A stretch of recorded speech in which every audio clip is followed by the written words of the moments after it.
연중 제33주간 토요일에 보내드리는 오늘의 강론. 담당에는 천주교 대전교구 대흥동 성당 이정욱 신부입니다. 오늘 복음은 루카복음 20장 27절에서 40절까지의 말씀입니다. 그때에 부활이 없다고 주장하는 사두가이 몇 사람이 예수님께 다가와 물었다. 스승님, 모세는 어떤 사람의 형제가 자식 없이 아내를 남기고 죽으면 그 사람이 죽은 이의 아내를 맞아들여 형제의 후사를 일으켜 주어야 한다고 저희를 위하여 기록해 놓았습니다. 그런데 7형제가 있었습니다. 마지가 아내를 맞아들였는데 자식 없이 죽었습니다. 그래서 둘째가, 그 다음에는 셋째가 그 여자를 맞아들였습니다. 그렇게 7이 모두 자식을 남기지 못하고 죽었습니다. 마침내 그 부인도 죽었습니다. 그러면 부활 때에 그 여자는 그들 가운데 누구의 아내가 되겠습니까? 7이 다 그 여자를 아내로 맞아들였으니 말입니다. 예수님께서 그들에게 이르셨다. 이 세상 사람들은 장가도 들고 시집도 간다. 그러나 저 세상에 참여하고 또 죽은 이들의 부활에 참여할 자격이 있다고 판단받은 이들은 더 이상 장가 드는 일도 시집 가는 일도 없을 것이다. 천사들과 같아져서 더 이상 죽는 일도 없다. 그들은 또한 부활에 동참하여 하느님의 자녀가 된다. 그리고 죽은 이들이 되살아난다는 사실은 모세도 떨기나무 대목에서 주님은 아브라함의 하느님, 이삭의 하느님, 야곱의 하느님이라는 말로 이미 밝혀주었다. 그분은 죽은 이들의 하느님이 아니라 산 이들의 하느님이시다. 사실 하느님께는 모든 사람이 살아있는 것이다. 그러자 율법학자 몇 사람이 스승님 잘 말씀하셨습니다 하였다. 사람들은 감히 그분께 더 이상 묻지 못하였다.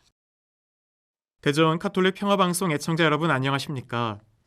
사두가이들은 모세 오경만을 성경으로 인정하고 내세의 사상이나 부활을 믿지 않았습니다.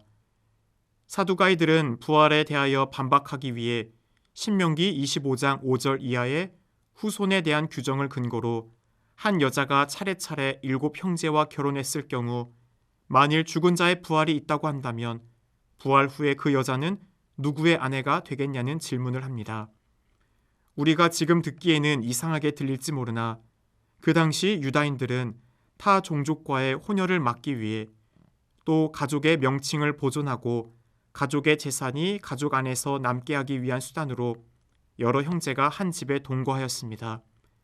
그 중에 형이 자손이 없이 죽으면 죽은 형의 부인을 아내로 삼아 형을 위하여 자손을 이어주는 것이 동생의 의무이기도 했습니다.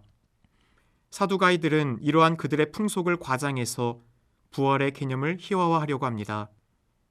모세 오경만을 인정하는 사두가이들의 눈높이에 맞춰 예수님께서는 탈출기 3장 6절을 말씀을 인용하십니다. 나는 내 아버지의 하느님, 곧 아브라함의 하느님, 이삭의 하느님, 야곱의 하느님이다.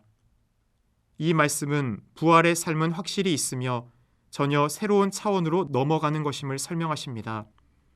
이 말씀은 나는 아브라함, 이삭, 야곱이 지금도 여전히 하느님으로 섬기고 있는 하느님이다라는 뜻입니다. 여기서 중요한 것은 하느님이었다라는 과거형이 아닌 하느님이다 라는 현재형으로 표현으로 사용된 것입니다. 그들이 지금도 살아있음을 나타내는 표현이기 때문입니다. 옛날에 죽었던 그들이 지금도 살아있다는 말은 곧 부활했다는 뜻입니다. 부활은 믿음의 대상이지 알무로 파악할 수 있는 것이 아닙니다. 하루를 살다가 죽는 하루살이는 내일을 이해하지 못하고 한 해를 살다가 죽는 메뚜기가 내년을 알지 못합니다. 하지만 내일과 내년은 분명 존재합니다. 다만 하루살이의 눈으로는 내일이란 없는 것이고 메뚜기의 눈으로는 내년이란 없는 것입니다. 신앙이 없는 눈으로 부활은 이해할 수 없는 사건입니다. 그러나 이해할 수 없고 받아들일 수 없다고 해서 부활이 없는 것은 아닙니다. 나는 부활이요 생명이다. 나를 믿는 사람은 죽더라도 살고 또 살아서 나를 믿는 모든 사람은 영원히 죽지 않을 것이다. 예수 그리스도를 믿음으로 받아들일 때 부활은 우리에게 커다란 위안과 희망을 안겨주는 믿음의 대상이 됩니다. 부활이 없다면, 죽음으로 모든 것이 끝이 난다면 우리 삶의 방식은 달라질 것입니다. 세상은 말할 수 없이 어지러워질 것입니다. 살아있는 동안의 삶을 즐기고자 온갖 폭력과 음모가 판을 칠 것입니다. 아직 세상에 정의가 있고 법이 있고 도덕 윤리가 살아있는 것은 죽음 이후에도 여전히 내세의 삶이 있다는 사람들의 신념 때문입니다. 억울한 일, 부끄러운 일, 힘든 일 모두를 견디어낼 수 있는 그리스도인들의 힘은 바로 부활이 있다는 믿음에서 비롯됩니다. 우리는 이 지상의 나그네 삶을 마치고 주님과 함께할 영원한 부활을 희망하며 살아갑니다.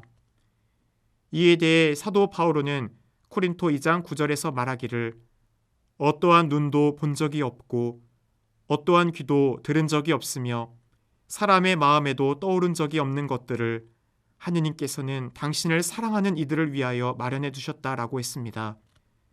주님을 따르고 사랑한 이들을 위해 마련된 천국에서의 영원한 생명은 이 지상의 어떠한 것보다 가치 있고 상상할 수 없이 큰 기쁨과 행복입니다. 약속에 성실하신 하느님의 말씀을 믿고 천국을 희망하며 오늘도 우리의 삶 중심에 주님을 모시고 따라가도록 노력합시다. 주님, 저희에게 영원한 생명의 약속을 주시어 희망 안에 살아가게 하시니 감사드립니다. 세상에서 저희가 맞닥뜨리는 고난과 시련 속에서도 하느님의 자녀로서 부활의 희망을 잃지 않고 주님께서 마련하신 영원한 기쁨을 바라보며 살아가게 하소서. 아멘. 오늘의 강론, 지금까지 담당에는 천주교 대전교구 대흥동 성당 이정욱 신부였습니다. 다음 주 월요일에는 천주교 대전교구 홍성성당 김종식 신부의 강론이 방송됩니다.